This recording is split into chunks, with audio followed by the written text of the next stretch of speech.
જય શ્રી કૃષ્ણ. પ્રિય વૈષ્ણવજનો, આજે આપણે પુષ્ટિ સત્સંગ સાગર ચેનલમાં અલૌકિક સામર્થ્યવાન શ્રી વલ્લભકુલના એક એવા બાલક, એની સત્ય ઘટના, જે ધાંગધ્રા નજીક ખારી નદીના પૂરમાં જે બનાવ પ્રસંગ બન્યો હતો, એના વિશે આપણે સત્સંગ કરશું.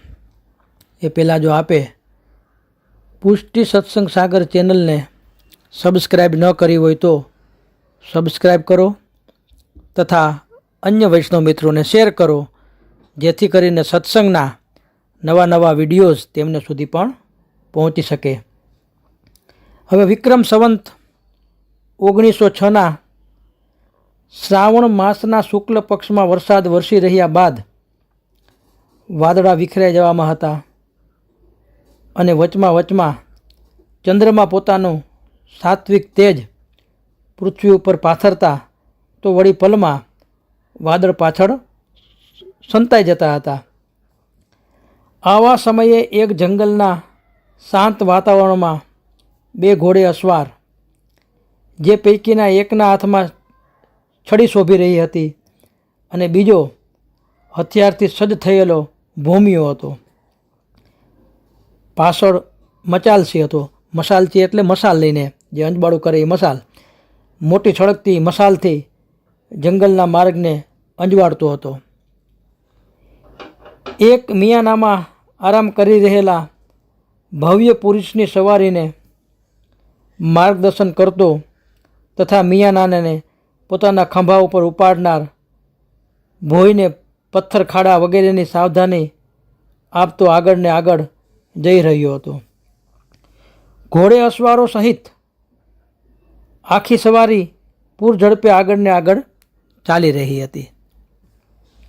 સૌરાષ્ટ્રના ઝાલાવાડ પ્રદેશમાં ધાંગધ્રા, જે સુરેન્દ્રનગર જિલ્લામાં અત્યારે આવ્યું એ ધાંગધ્રા, અને હળવદની વચ્ચે આવતી ખારી નદી બે પૂર વહી રહી હતી.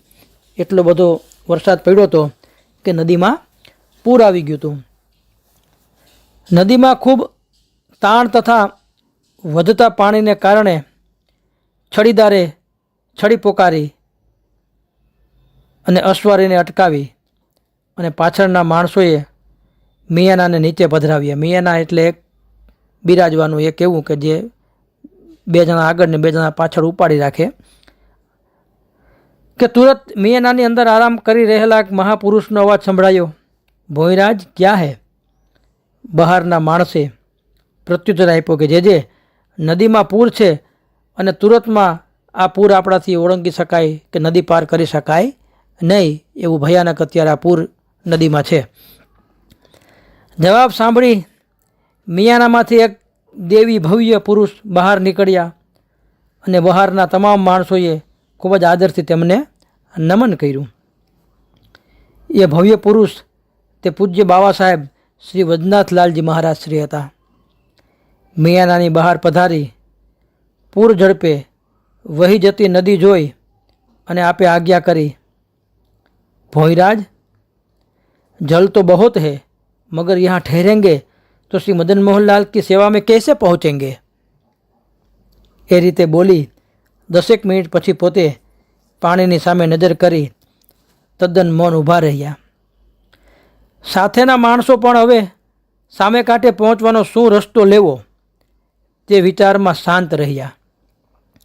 નદીના સામે કાંઠે હળવદથી ધાંગધ્રા જતા બે આરબ ઘોડે અસવારો પોતાના ઘોડા ઉપરથી નીચે ઉતરીને નદીના પાણીની ઓછા થવાની રાહ જોવામાં ત્યાં બેઠા હતા. બીજા બે અસવારો સામે કાંઠે હતા. એ પાણી બહુ હતું, નદીમાં પૂર જતું હતું, એટલે એ પણ ત્યાં આરબ અસવારો એ બે ત્યાં સામે કાંઠે બેઠા હતા. સામે પાર નદી કાંઠે આવી પહોંચેલી આપશ્રીની સવારીની આ લીલા જોઈ રહ્યા હતા કે ભાઈ આ કોઈક મહાપુરુષ છે અને સામે કાંઠે એ પણ નદી ઓળંગવી છે, પણ પાણી એટલું છે એટલે ઓળંગી શકે નહીં. એ બધું આ દ્રશ્ય જુએ સામે કાંઠેથી. મિયાનામાંથી બહાર આવેલ વ્યક્તિનું ભવ્ય તેજ જોઈને આ મહાપુરુષ કોણ છે એ વિચારમાં તેઓ સ્તબ્ધ થઈ ગયા કે કોઈક મહાપુરુષ લાગે. આ અરબ જે બે અસવાર હતો એ સામે કાંઠે બધું જુએ આ દ્રશ્ય. પૂજ્ય બાબા સાહેબને શ્રાવણ શુક્લનો પૂનમનો રક્ષાબંધનનો ઉત્સવ જામનગરમાં કરવો હતો. દિવસો ટૂંકા હતા એટલે તુરતમાં જામનગર પહોંચવા માટે એક ઘડી વિલંબ પણ પાલવે એમ નહોતો. પોતે 10 મિનિટ પાણી સામે નજર કરી અને આજ્ઞા કરી કે તું સબ મેરે પીછે ચલો, બધાય મારી પાછળ પાછળ તમે આવજો. એ રીતની આજ્ઞા કરીને તુરત જ પોતે 2 પૂર વહી જતી નદીના પાણીમાં આગળ ને આગળ ચાલવા માંડ્યો અને પાછળ પોતાની સાથેની સવારીના તમામ માણસો પણ ચાલવા લઈ ગયા.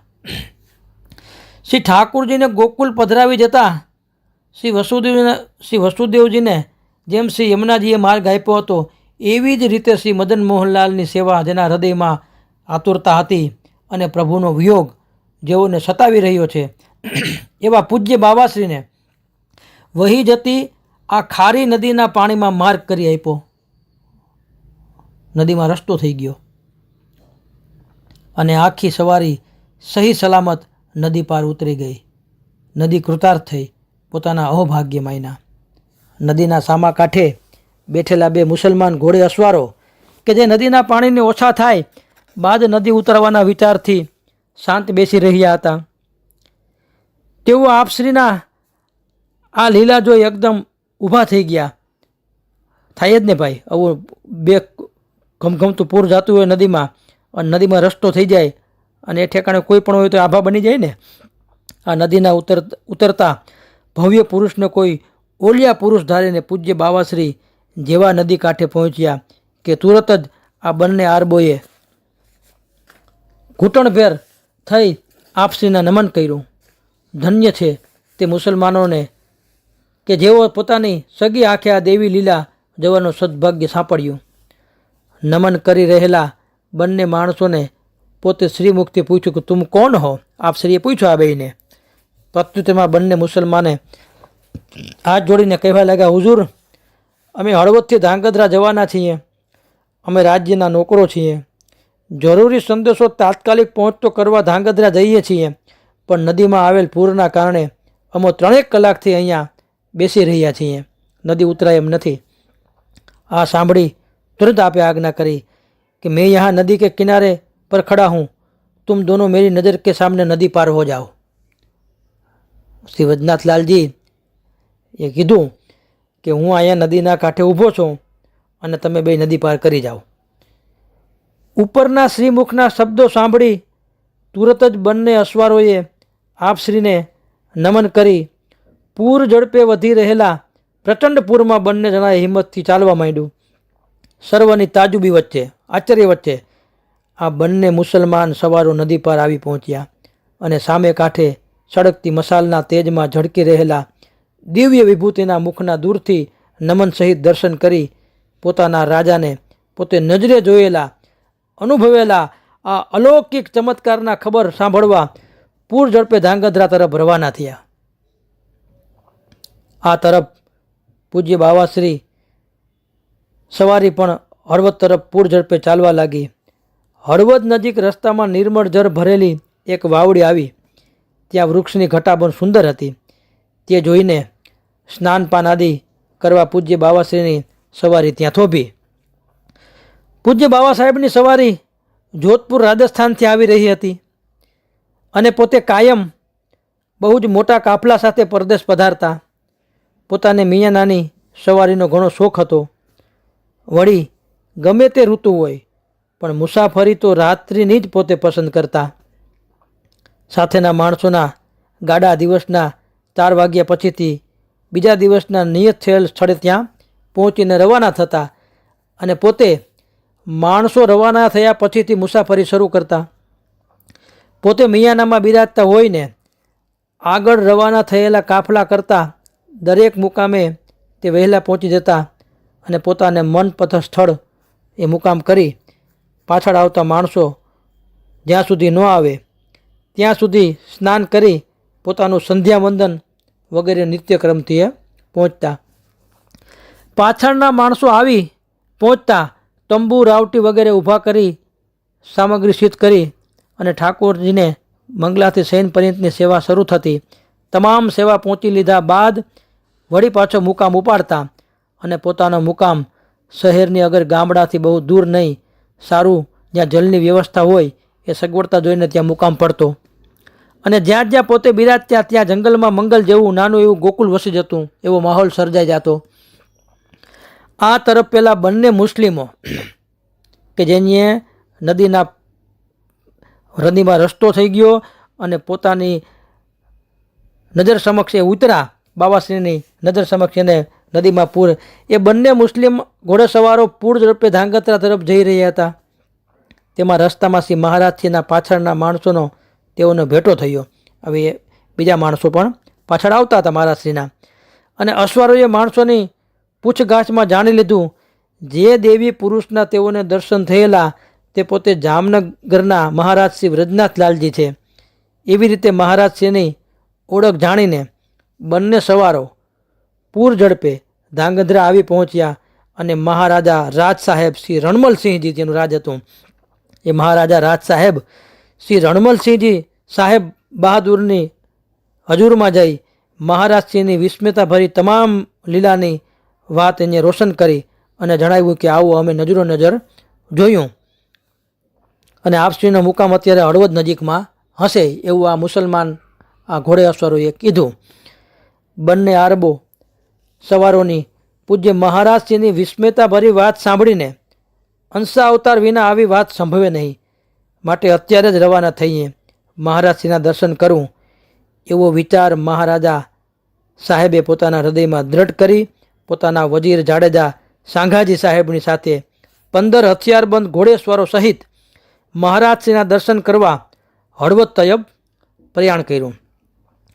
હળવદ નજીક જ્યાં શ્રી મહારાજશ્રીનો મુકામ પડ્યો હતો ત્યાં પોતાના માણસો સહિત મહારાજા સાહેબ શ્રી રણમલસિંહજી બપોરના 1 વાગ્યા ત્યાં પહોંચી ગયા. ત્યારે આપ શ્રી રાજભોગ આરતી કરીને ભોજન કરવા બિરાજવાની તૈયારીમાં હતા. ત્યાં પોતાના માણસે આવી અને મહારાજા સાહેબના પધારવાના ખબર આપ્યા. આપ શ્રીની સંમતિ મળતા જ મહારાજા રાજ સાહેબે બહાદુરે બાવા સાહેબના તંબુમાં આવી સાષ્ટાંગ દંડવત પ્રણામ કર્યા. મહારાજશ્રીનું ભગવત ભક્તિથી ઝળકતા તેજોમય મુખારવિંદના દર્શન કરી કૃતકૃત્ય થયા. ભેટ ન્યોછાવર કરી બાવાશ્રીને હળવદમાં રોકાવાની વિનંતી કરી. बाबाश्री जणाव्યું कि अभी जल्दी से मुझे जामनगर पूर्णिमा के उत्सव को पहुंचना है, सो अभी तो हम ठहरेंगे नहीं, मगर दूसरी वक्त जब यहाँ से निकलेंगे तब ज़रूर हड़वद में ठहरेंगे, यहाँ हमारा मुकाम रखेंगे। ઉપર મુજબ બાવાશ્રીનો વચનો સાંભળીને મહારાજા સાહેબે નિરાશ થયા અને ફરીથી બાવાશ્રીની સામે ઊભા થઈને બહુ નમ્રતાપૂર્વક રોકાવાની વિનંતી કરી અને જણાવ્યું કે હું આપશ્રીના શરણે આવ્યો છું, મને શરણે લીધા વિના જો આપશ્રી જામનગર પધારશો તો ત્યાં સુધી આપશ્રી અહીં પાછા નહીં પધારો તો હું અન્નનો ત્યાગ કરીશ, ફક્ત ફળનો જ આહાર કરીશ। પ્રભુ તો ભક્તને આધીન છે। મહારાજાની ભક્તિભરી હઠ જોઈ બાવાશ્રી પોતાનો જામનગર જવાનો નિશ્ચય ફેરવવો પડ્યો અને હળવદ પધારવાની વિનંતી માન્ય રાખી। બસ પછી તો પૂછવું જ શું, દરબારશ્રીનું હૃદય આનંદથી નાચી ઉઠ્યું। પોતે પોતાની સાથેના માણસોને તુરત જ હળવદ મોકલી ખૂબ જ ધામધૂમથી બાવાશ્રીને પધરાવવા સામયું તૈયાર કરવાનો હુકમ કર્યો અને પોતે બાવાશ્રીની પાસે જ રોકાણ કર્યું। દરબારશ્રીએ તેમજ વજીર સાંઘાજીએને બીજે જ દિવસે બ્રહ્મસંબંધ આપવાનું નક્કી થયું એટલે બાવાશ્રી પોતે ભોજન કરવા બિરાજ્યા। દરબારશ્રીને તેમજ આ વજીરજીને દૂધઘર આપી અને ઉપવાસ કરવાની આજ્ઞા કરી। શયન સમયની સેવા પહોંચી ને સવારી હળવદ તરફ રવાના થઈ। ખૂબ ધામધૂમથી બાવાશ્રીને ગામમાં ફૂલેકું ફેરવી સામયું કરીને ગામ વચ્ચે આલીશાન રાજમહેલમાં પધરાવ્યા। આપશ્રીને સંગીતનો ઘણો શોખ હતો, તેથી તે વખતના સૌરાષ્ટ્રના મહાન સંગીત શાસ્ત્રી શ્રી આદિત્યરામજી તથા તેઓશ્રીના પટશિષ્ય શ્રી કાનજીભાઈ ગિરનારા બંને આપશ્રી સાથે જ હતા। રાત્રિના રાજ્ય મહેલમાં સંગીતની મહેફિલ જામી અને આનંદની છોડો ઉડી। સવાર પડતા જ પોતે દરબારશ્રીને બ્રહ્મસંબંધ થવાનું હોય તેના આનંદમાં હળવદના શહેરના તમામ બ્રાહ્મણોને જમાડવા માટે આખા ગામમાં 84ના નોતરા ફેરવ્યા અને સારી રીતે બ્રહ્મભોજન થાય એવો પ્રબંધ કર્યો। બાવાશ્રી પણ સવારમાં પોતાનું સંધ્યાવંદન નિત્યકર્મ કરી શૃંગાર સજીને શ્રી ઠાકોરજીને શૃંગાર કરાવી પોતાની સાથે મુસાફરીમાં શ્રી બાલકૃષ્ણલાલજીનું સ્વરૂપ બિરાજતું, જે સ્વરૂપ હાલમાં ધાંગધ્રામાં શ્રી ગિરધારીજીની ગોદમાં બિરાજે છે, તે સ્વરૂપ સન્નિધાન ધાંગધ્રાના મહારાજા રણમલજી તથા તેઓ શ્રીના વજીરજી શ્રી સાંગાજી જાડેજાને બ્રહ્મસંબંધ આપી વૈષ્ણવ બનાવ્યા અને પોતે શરણે લીધા આ બે જીવને. ધન્ય છે એવા ધર્મપ્રેમી રાજવીને કે જેને હજારો વર્ષ તપ કરવાથી પણ ન મળે એવા શ્રી મહારાજ શ્રી વ્રજનાથલાલજી જેવા એને ગુરુ મળ્યા. હળવદના બ્રાહ્મણો લાડુ જમવામાં ઘણા જબરા, બહુ જ જોરાવરીની વાતો છે જામનગર સુધી પહોંચેલી. તેથી બાવાશ્રીએ જ્યારે બ્રાહ્મણોની 84 જમવા બેસે ત્યારે તે જમતા બ્રાહ્મણોને જોવાની ઈચ્છા દર્શાવી. દરબારશ્રી તથા બાવાશ્રીએ સર્વે તથા જ્યાં બ્રાહ્મણો ભોજન કરવા બેઠા હતા ત્યાં પધાર્યા. ઢીલા પોતિયા કરીને વૃકોદરની માફક જમતા બ્રાહ્મણોને જોઈને દરબારશ્રી તથા બાવાશ્રી ખૂબ આનંદ પામ્યા.